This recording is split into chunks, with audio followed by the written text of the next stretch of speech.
Hello everyone, welcome back to the channel. Today I am going to be showing two of my best attempts in the Solo Coliseum mode with the Havok boss fight here in Marvel Contest of Champions. Over the course of the day I was able to get all 80 of my health bars that I needed, and my two most used and best effective characters were Superior Iron Man and Future Ant-Man. Uh, most of the time I was able to range between 4 and 8 to 9 health bars for each of these characters. They're very, very good for the fight, and I'll get into it here in just a minute as to why. So, firstly, for Superior Iron Man, he has access to armor up buffs pretty easily.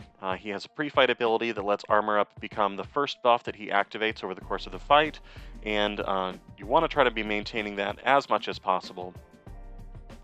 If you do end up dexing hits from the special attacks, the nodes of this fight are going to remove the armor up buffs that you have and convert them into I believe it's a true accuracy buff, or a true strike buff, sorry about that. And as soon as that happens, you want to try to get more parries up again in order to get those armor ups back, just so that you're avoiding that detonation damage that Havok can hit you with. One other thing that Superior Iron Man really brings to the table here is the ability to parry non-contact hits, much like Angela or Carolina Dean is also a great example of characters that can do that. But Superior Iron Man just needs to activate a heavy. It doesn't even need to make contact, and he activates a Superior Instinct buff that lets him parry those non-contact hits going forward. Havok does have a pretty easy heavy to punish with your own heavy over the course of the fight, so if you do need to do that, if that Superior Instinct buff falls off again, then you can always just quick do that and get it back again. Superior Iron Man has access to an awful lot of buffs. He's got access to a regeneration buff. He has access to, let's see, what are some of the other ones here? He's got armor up, he's got energy resistance buffs, he's got crit resistance buffs, he's got regeneration, and he has amplify. You activate these buffs by ending your combos in mediums or by performing a medium intercept on your opponent. That's going to give you a new unique buff, and it's going to refresh the duration of your buffs. So it's a really good way to help keep those buffs going over the course of the fight. And then what you want to do after that is, between your combos where you're ending your hits in medium, you're going to want to have another combo where you're ending your hits in light, and that's going to give you 2 more stacks of your already existing buffs, at least the superior ones, not the other ones that are being received from the node or things like that. So all in all, your buffs can stack up to 8 stacks each for the superior buffs, and that's a great thing to go for, because the more buffs you have, the more armor and attack rating you also have. You get an additional amount of that for every single buff that is on Superior Iron Man.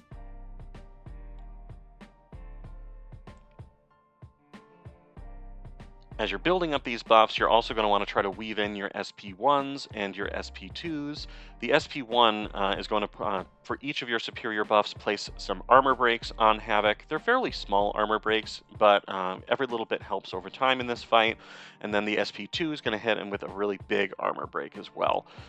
Each of those specials also has an additional effect. The SP1, as long as you have 2 superior buffs active, is going to also give you a power gain, and if you have the amplify buff, superior buff as well, then you're going to be getting even more power out of that power gain. The SP2 is going to give you an additional stack of all of your superior buffs as well, so it's a nice way to help ramp up your damage.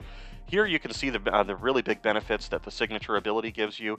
The regeneration buffs that Superior Iron Man has, generally speaking, aren't that strong, but they do get a lot more potent as your health gets low because of the signature ability. And you can see I got down to 4% health there at one point. I end up getting all the way back up to about 30% health here over the course of the fight.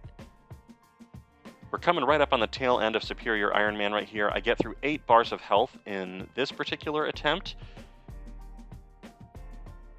And at the time, it was my best attempt, and then later on I'm able to surpass that a little bit with my Future Ant-Man attempt.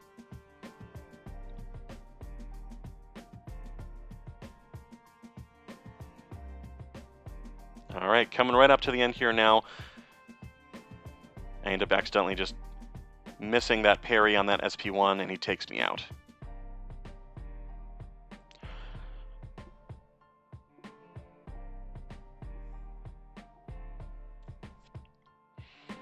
All right, now I'm showing my best attempt that I ended up having with future Ant-Man against Havok.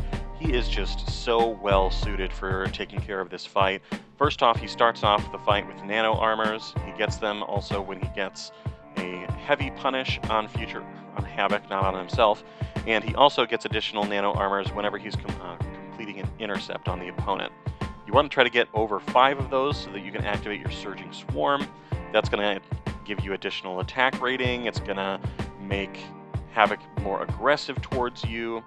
And it also makes it so that when your power detonation goes off of cooldown, it ends up coming back on a lot faster. That's going to be really helpful because whenever that power detonation activates, you're going to be power draining Havok for a good portion of his power meter, and that's going to be really helpful as well because it's going to remove the plasma that Havok has on himself, which helps keep you safe longer in this fight.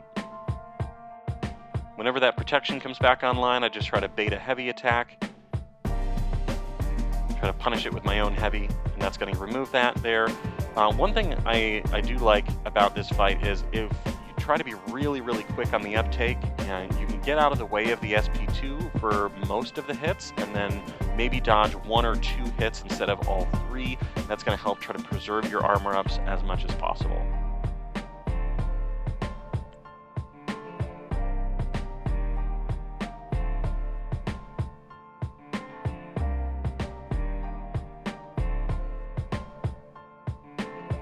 Here now I've got the Surging Swarm active, I've got the 3 disintegrations, and I've got the power detonation. And look at that damage, does like an entire health bar's worth of damage in 1 SP2. Fam is just absolutely phenomenal here. And then with the safety that I get from his special 1, and with the power detonation coming back off of cooldown, you can push him to SP3 safely and know that I'm going to be able to take care of that and still not have to worry about that SP3 after the fact. There, you can see I only got the True Strikes twice with that final dex of the Energy Beam. So I would highly recommend trying to do that if you can. It's not always easy, though.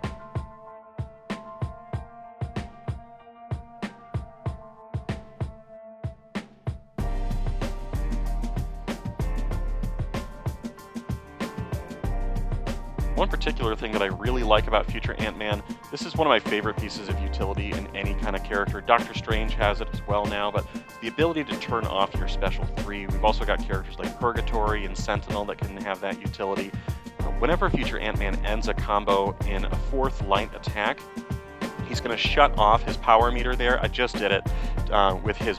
shuts off the highest level of special that he currently has active. So if you're above 2 bars of power, he shuts off his SP2, and you can activate an SP1 instead. Here we get another decently big detonation there, and he's up to 6 health bars removed. That just gives you so much control over the course of the fight. Just the ability to select. I mean, it's why we people like the fractured power bars of the idle champions, because you just have so much more control over what special you want to use at any given time.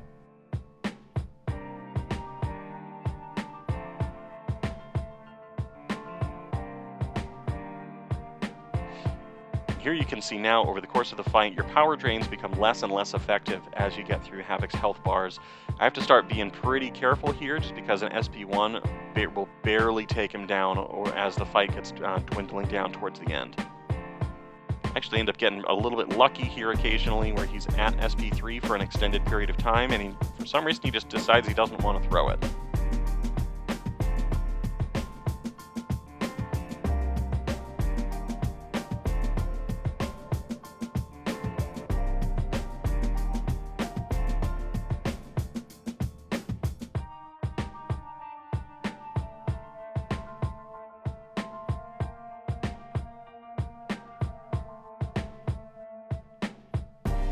Here I turn off my SP3, hit him with an SP2 just because I want to try to help get that SP1 back so I can get more disintegration debuffs.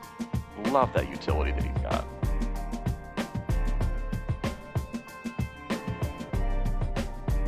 And you can see it barely does any power drain at all, and even just 1 hit into my block and he's back to his SP3. He could absolutely end the fight right here if he wanted to, but for some reason he doesn't. I'm able to get more than another full health bar still out of the fight. Luckily that power detonation came back off of cooldown. That one is a little bit more of a potent power drain, so it's still helping give me a little bit of space here in the fight, and then I'm able to get him to hit me with, try to hit me with an SP2.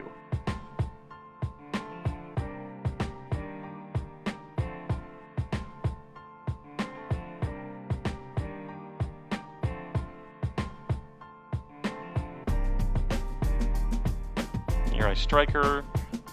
I thought I was going to go for a heavy there, but I decided not to. There we go, now I get him with a heavy, because I want to get that protection off again. Shut off my SP2, hit him with an SP1, just again to get those disintegrations and get a little bit of power drain on him. It's like, please just throw your SP2.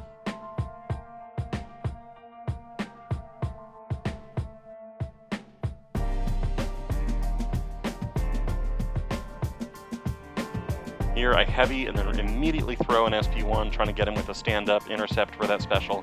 It does pay off. That was a risky play as well.